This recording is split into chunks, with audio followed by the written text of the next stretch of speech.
The law is complex, but it doesn't have to be a mystery. We are talking legal literacy, not advice. So don't worry, you're not getting an invoice. I'm Simon Jenga, and welcome to Simon Says. Today we are talking about what happens if you don't have a will. Now, the act that we're going to be referring to throughout this is the Administration Act 1969, which I'm just going to call the Act because that's the only piece of legislation that I'm going to be referring to during this chat.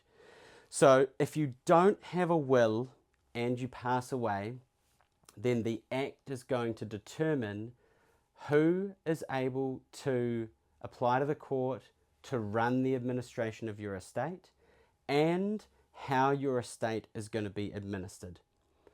There's broadly two ways that someone ends up in this position. One is that they never signed a will.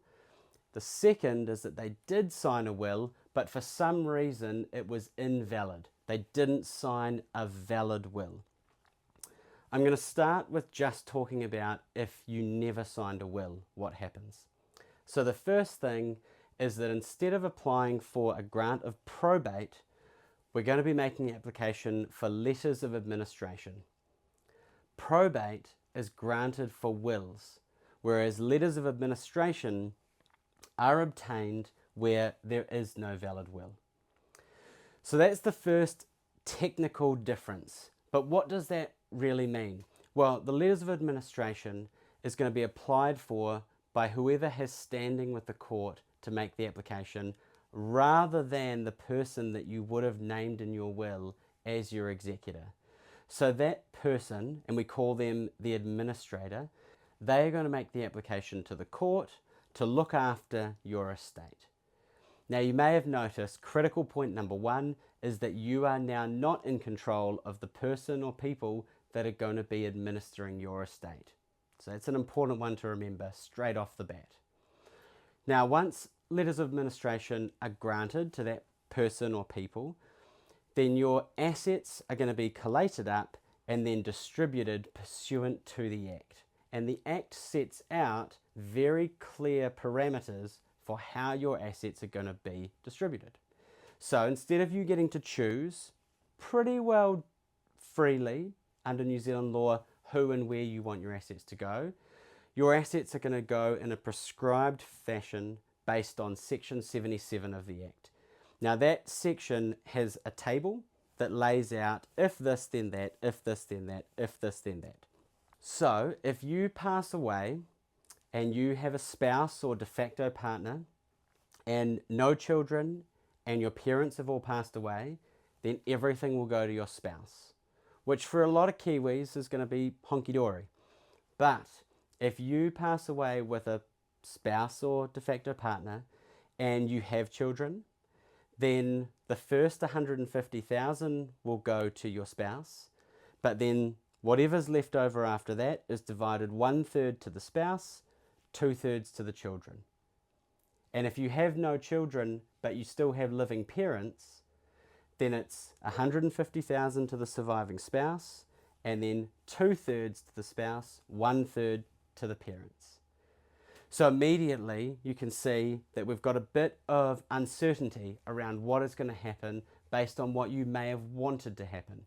Now, if you pass away and you don't have a surviving spouse or de facto partner, and you have children, everything goes to the kids in equal shares. If there's no children, then everything is divided between parents in equal shares. And then if there's no parents, then the estate will be split into two, and half will go to grandparents on the paternal side and half will go to grandparents on the maternal side. And if there's no grandparents, then on either side it will then go to aunties and uncles. So that's how the little tree is going to work under section 77 of the Act. And then if there's no one left living under all of those options, then the funds go to the Crown. The Crown does have the discretion at that point to distribute the funds to either a dependent or other more remote family member. And by remote, I mean less immediate. So your immediate family being yourself, your parents, and then you go siblings, and then you go cousins, and then you go second cousins, third cousins, yada, yada, yada. So the more remote, the court does have a discretion, but it doesn't have to. So that is how the estate is going to be distributed under the Act. And that process really describes what is going to occur if you pass away without a will. Now, if you have executed a will and it turns out that it's invalid for some reason, then the same process of obtaining letters of administration is going to be required, because technically there isn't a valid will. So what you have to do through the courts is to prove whatever document that was allegedly your last will, need to prove that that should be considered your last will. And whatever defect that it had should either be ignored or is remedied by the application you're making. So an example might be that one of the witnesses left off their last name, and later you find the witness after you've passed away. They swear an affidavit confirming that they did in fact witness the will, and then that, let's say, perfects the execution of the will for the court. So on the face of it, it's not a valid will, but once you have that extra information, you can then present it to the court and say, look, it's not valid, but it should be valid, and let's proceed on that basis. So that's kind of one possibility. Another possibility of how it is invalid is that it simply doesn't have something that it needs. So for example, you appoint your spouse as your executor, and it turns out your spouse passes away before you and you didn't put a backup in. So now, even though the will might otherwise be valid, there's no one appointed as executor to actually administer the will.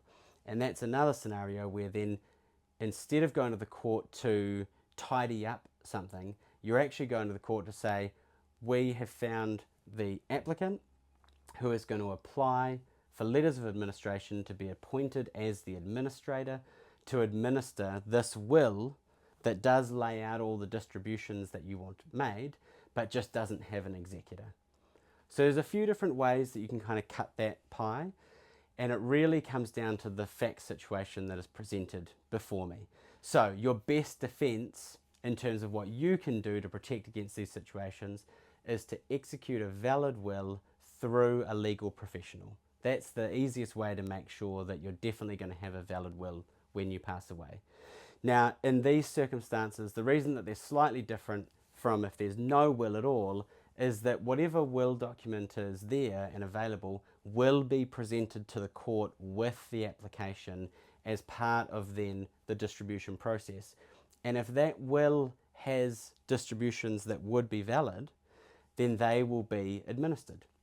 So in that example where it's just the executor that's missing, the executor is appointed as administrator by the court, and then they distribute pursuant to your wishes. So instead of it being under that table that I just went through in the Act, it would be your distributions of what you want. 50,000 to your dog's auntie, 20,000 to your neighbour's cat, and the remainder to your sister. Those would then be preserved. So again, it just comes down to what information is available, but that's going to be your major difference between if there is a will and it's just not valid versus not having a will at all. So today, Simon says, if you pass away without a will, then your estate will be administered to your family pursuant to the terms of Section 77 of the Administration Act 1969. For more legal insights, check out our other episodes, subscribe to our channel, and remember, at LOA Law, we are good lawyers for good people.